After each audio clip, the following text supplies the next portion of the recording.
నమస్తే, welcome to our channel. నేను anchor సిరి. ప్రస్తుతం మనతో పాటు ఉన్నారు ప్రముఖ ఆధ్యాత్మికవేత్త, వాస్తు జ్యోతిష పండితులు, శ్రీ విద్య ఉపాసకులు శ్రీమతి జయప్రద గారు ఉన్నారు. అమ్మతో మాట్లాడదాం. అమ్మ నమస్తే. నమస్తే అమ్మా, శ్రీమాత్రే నమః. అమ్మ, గురుగ్రహ మార్పు వల్ల ఏ రాసుల వారికి ఎలా ఉండబోతోంది మనం ఆల్రెడీ సిరీస్ చేశాము. కానీ ఇప్పుడు చాలా మంది ఎప్పటి నుంచో సొంతింటి కళ, మాకంటూ ఒక ఇల్లు ఉండాలి అని చెప్పేసి చాలా ప్రయత్నాలు చేస్తూ ఉంటారు. వాళ్ళకి ఇల్లు నచ్చుతుంది, వీళ్ళ బడ్జెట్ లో ఉండకపోవడము, వీళ్ళ బడ్జెట్ లో వీళ్ళకి నచ్చకపోవడము, ఏదో ఒక కారణం చేత వాళ్ళు కొనలేకపోతూ ఉంటారు. మరి ఈ గురుగ్రహ మార్పు వల్ల, ఈ ప్రభావం వల్ల ఏ రాసుల వారికి ఈ సొంతింటి కళ నెరవేరే అవకాశం ఉందంటారు? తప్పకుండా అన్న, మనకి సహజ సిద్ధంగా జాతకంలో గురువు అనేది చాలా పవర్ఫుల్ పాజిటివ్ గ్రహం. అంటే ఏంటంటే బలమైన గ్రహం. గురుబలం ఉంటే జాతకంలో ఏ గ్రహాలు ఎక్కడున్నా సరే, ఈ గురువు ఒక్కరు బాగుంటే జాతకంలో, ఈ గురువు యొక్క యోగకాలం వల్ల అందరూ, అంటే ఆ జాతకం మొత్తం జీవితాంతం వాడు బాగుంటాం లెక్క. జాతకంలో గురుబలం లేదు అంటే ఇంకా ఆ జాతకుడికి ఏం చేసినా కలిసి రాదు. అంటే ఇప్పుడు మనకి ఒక ప్రాబ్లంతో పుట్టిన బేబీకి ప్రతిరోజు ఇంజెక్షన్స్ ఏవో చేసుకుంటూ బతికించాలి తప్ప ఖచ్చితంగా బతుకుతాం గ్యారెంటీ ఉండదు. ఏ రోజుకి ఆ రోజు దినదినగంట 100 ఆయుష్ అని చెప్పి చెప్తూ ఉంటారు. ఇలా మనం వింటూ ఉంటాం బయట. ఈ ప్రాబ్లం ఉంది, ఆ ప్రాబ్లం వల్ల ఎప్పుడు ఎన్ని రోజులు ఉంటారో అన్ని రోజులు అదృష్టం, ఎన్ని ఇయర్స్ బతికితే అన్ని ఇయర్స్ అదృష్టం అంటారు. అలా జాతకంలో గురువు బలంగా లేకపోతే వాళ్ళ జాతకం అలా ఉంటుంది. పరిహారాలు చేసుకుంటూ వాళ్ళకున్న సమస్య నుంచి బయటపడతారు. మళ్ళీ పరిహారాలు చేసుకుంటూ మళ్ళీ సమస్య నుంచి బయటపడతారు. చూడండి, సమస్యలే వస్తూనే ఉంటాయి. వాళ్ళు పరిహారాలు చేస్తుంటారు, సమస్యలు వస్తుంటాయి. ఇవన్నీ కూడా జాతకంలో గురుబలం తక్కువ ఉన్న వాళ్ళు, గురుబలం లేని వాళ్ళకి జరుగుతాయి అన్నమాట. ఇప్పుడు మనకి గ్రహస్థితి గోచార రీత్యా వచ్చే గ్రహస్థితి ఏదైతే ఉందో మనకి ఉచ్చ స్థితిలో గురువు కర్కాటక రాశి. సో కర్కాటక రాశి ఆయనకి చాలా మంచి స్థానం. ఇక్కడి నుంచి ఆయన ఏ రాశిని చూస్తే ఆ రాశి వాళ్ళకి అదృశ్య యోగాలు కలుగుతాయి. అలాగే ఏ రాశి వాళ్ళు ఈ కర్కాటక రాశిని చూస్తారో వాళ్ళకి అదృష్టం కలుస్తుంది. ఏ రాశి వాళ్ళు ఈ గురువుని చూస్తూ ఉంటారో వాళ్ళకి ఆ రాశి వాళ్ళకి అదృష్టం ఉంటుంది. అలాగే గురువు ఉన్న రాశి నుంచి గురువు ఏ రాశిని చూస్తాడో ఆ రాశి వాళ్ళకి అదృష్టం కలుగుతుంది. సో ఇక్కడ మనకి ఏమైంది, ఆల్మోస్ట్ ఒక 3-4 రాశులు ఈజీగా మీరు అనుకున్న సొంత ఇల్లు కల నిజమయ్యే అవకాశం ఉంది. అయితే 12 ఏళ్ళకి కానీ ఈ అవకాశం రాదు. మళ్ళీ ఇది నిజంగా సువర్ణ అవకాశం వాళ్ళకి. ఈ సువర్ణ అవకాశంలో చాలా విశేషంగా వాళ్ళు అనుకున్నట్టుగా సాధించగలుగుతారు. అయితే ఇది గోచారీత్యా అదృష్ట యోగాలు ఖచ్చితంగా ఉన్నప్పటికీ జన్మజాతకం అనేది ఉంటుంది మనిషికి, వ్యక్తిగత జాతకం. సో వ్యక్తిగత జాతకంలో లగ్నానికి గాని తర్వాత వాళ్ళ దశకు గాని గురువు యోగకారకుడైతే ఖచ్చితంగా 110% వీళ్ళు జరుగుతుంది. ఒకవేళ వాళ్ళ జాతకానికి గురువు బలం ఇవ్వకపోయినా, అది యోగకారకుడు కాకపోయినా ఈ ఛాన్సెస్ తక్కువ ఉంటాయి. అయితే ఏదో ఒకటి కొనుక్కుంటారు.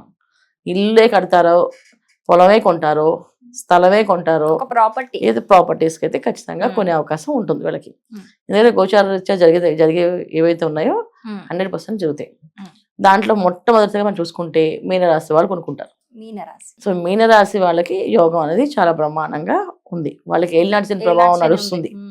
అయినప్పటికీ కూడా ఆయన మరి ఇప్పుడు శనేశ్వరుడు అంటే ఏంటంటే కర్మాధిపతి. సో ఏ కర్మనైనా నివృత్తి చేయించాలి. ఇప్పుడు ఇల్లు కట్టాలంటే అంత మామూలు విషయం కాదు కదా. సో అది కూడా ఒక రకమైన కర్మే.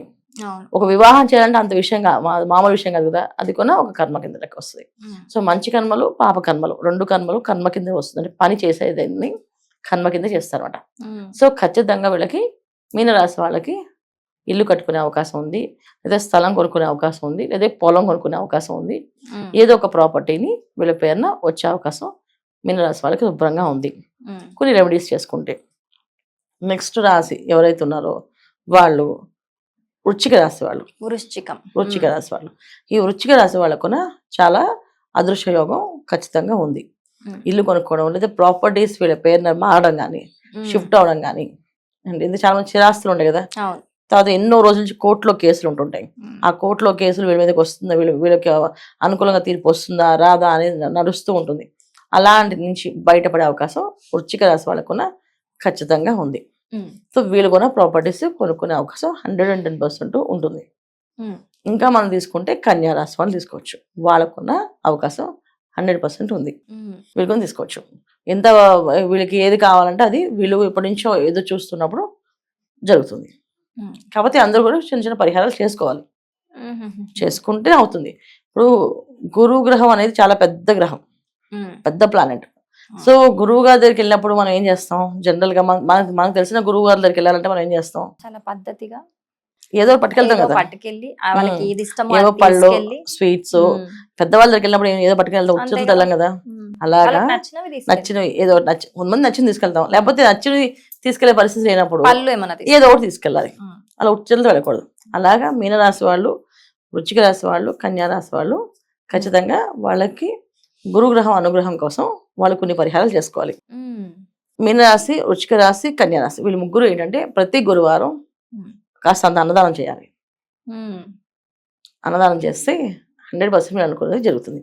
సో అన్నదానం ఎంతమంది చేస్తారన్నది వాళ్ళ వాళ్ళ స్తోమత బట్టి ఉంటుంది. ఇప్పుడు నేను 200 మంది చేయగలనంటే ప్రతి గురువారం చేయండి, చక్కగా నిక్షేపంగా బంగారం లాంటి ఇల్లు కడతారు. అది లేదు నాకు అంత స్తోమత లేదంటే 10 మందికి చేయండి, లేకపోతే ఒక్కరికైనా చేయండి, వాళ్ళ స్తోమత బట్టి. ఇప్పుడు స్తోమత ఉండి స్థితి ఉండి కూడా లోభత్వం చూపించకూడదు. ఎప్పుడైనా లోభత్వం మనలో ఉందనుకోండి, ఆ లోభత్వానికి భగవంతుడు అంటే నీ మనసులో నీకు బోళ్ళంతా నీకు పెట్టే అవకాశం ఉన్నప్పటికీ నువ్వు పెట్టట్లేదు, అందుకే నేను నీకు ఎందుకు ఇస్తాను అని అంటారు. ఇప్పుడు మీకు మనం అనుకున్నాం కదా అర్హత అనేది కావాలని చెప్పేసి. అర్హత ఏంటంటే తనకు వచ్చిన దాంట్లో నుంచి కొంచెం భాగాన్ని ఇస్తే కొన్నా వస్తుంది. అలాగా అర్హత కంపల్సరీ కావాలి. సో అర్హత అనేది సంపాదించుకుంటూ వీళ్ళు ఖచ్చితంగా వీళ్ళకి 110% కట్టుకునే అవకాశం ఉంటుంది. ఇల్లు కట్టుకునేది ప్రతి గురువారం చేయాలి, ప్రతి గురువారం ఈ పనులు చేయాలి. లేదా చిన్న పిల్లలు ఎవరైనా ఉంటే వాళ్ళకి ఇంత స్వీట్స్ పంచుతూ ఉండాలి. ఇష్టమైన పదార్థం ఏంటంటే తీపి పదార్థం అంటే ఎవరికి ఇష్టం కదా, చాక్లెట్స్ కానీ, లడ్డూలు కానీ, కోవా కానీ ఇవి పంచుతూ ఉండాలి. అలాగే దేవాలయానికి వెళ్దాం, ప్రతి గురువారం దేవాలయానికి వెళ్ళి ఆయన ఇప్పుడు గురువు అంటే మనకి ఆయనే గురువు కనుక దత్తాత్రేయ స్వామి కానీ, సాయిబాబా టెంపుల్ కానీ, లేకపోతే శ్రీపాద వల్లభుల గుడి కానీ ఏ గుడికైనా వెళ్ళొచ్చు. దర్శనం చేసుకొని అక్కడ ఏదైనా అన్నదానం చేయడం లేదా ప్రసాదం పంచడం, కుదరకపోతే ఎక్కడైనా చేయొచ్చు అన్నదానం, కుదిరితే అక్కడ లేకపోతే ఎక్కడైనా.